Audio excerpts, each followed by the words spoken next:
There's a controversy brewing right now, and it's probably going to take fruition today because, as you know, President Barack Obama is supposed to give a speech to school kids. And in some places in the United States, they're saying, no, we're not going to have that. We don't want it. And some people are saying it's fine. Now, is this an unusual thing for half of the country to tell their children not to listen to a speech that the president is going to make? It's never happened before. Well, I think what has happened, because we've had other presidents who have talked to children before.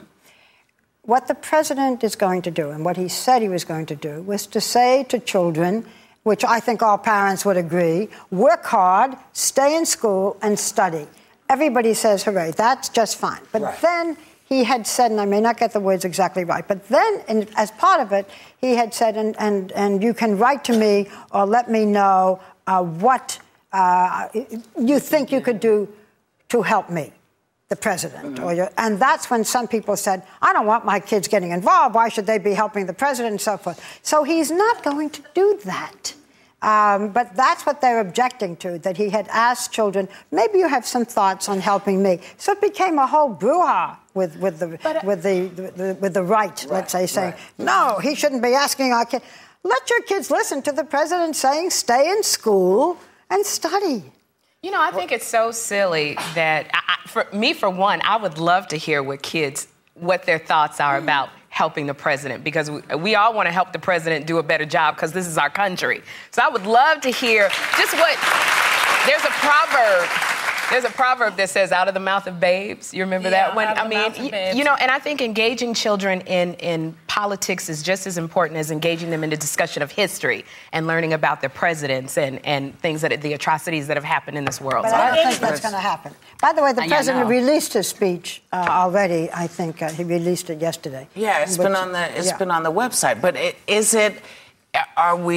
the message being sent, this is not your president, you should not be listening to him? What is the message? Because it seems very odd. I mean, when the president speaks, you listen and then you say, oh, he's full of bananas or he's okay or whatever.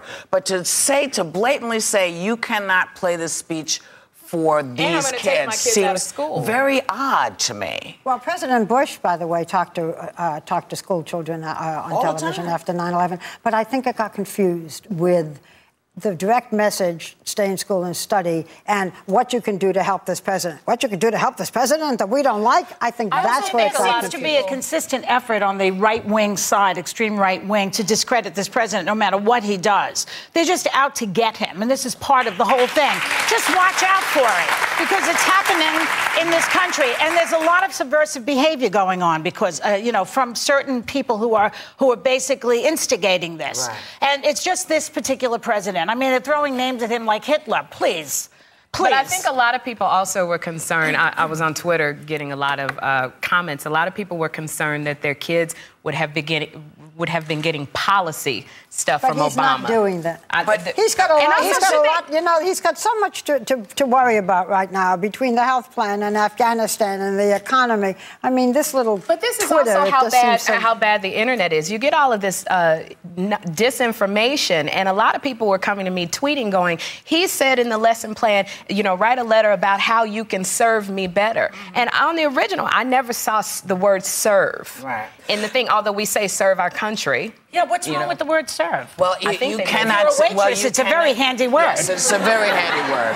I think it's kind of spooky because it seems the last couple of months there's been a lot of fear-mongering going on, and it is really uncomfortable because you don't want to link it to anything but boneheadism. Yeah. Okay, you don't want to link it. You don't want to link it to racism because you want to think we're moving forward. You don't want to link it to just plain nasty behavior because, the polls have the conservatives rising up now because they're scaring them. So what was the fear that people had, that their children would hear a man saying, you know what can we do to make the country better? Didn't John Kennedy ask that question? He said, ask not what you can do for your country. Ask not what your country can do for you. Ask what you can do for your country. There's an underlying fear in white America that white people are going to become the minority eventually. And there is that underlying... Well, he's just one example. What's that got to do with saying, how can you help the president? That is just a canard. That is not the real truth. You have to go underneath it. Well, let me do this. White people. Yeah. Don't be afraid. Don't be afraid. As it turns out, we're all Americans. You know, it's all about what we can do for America.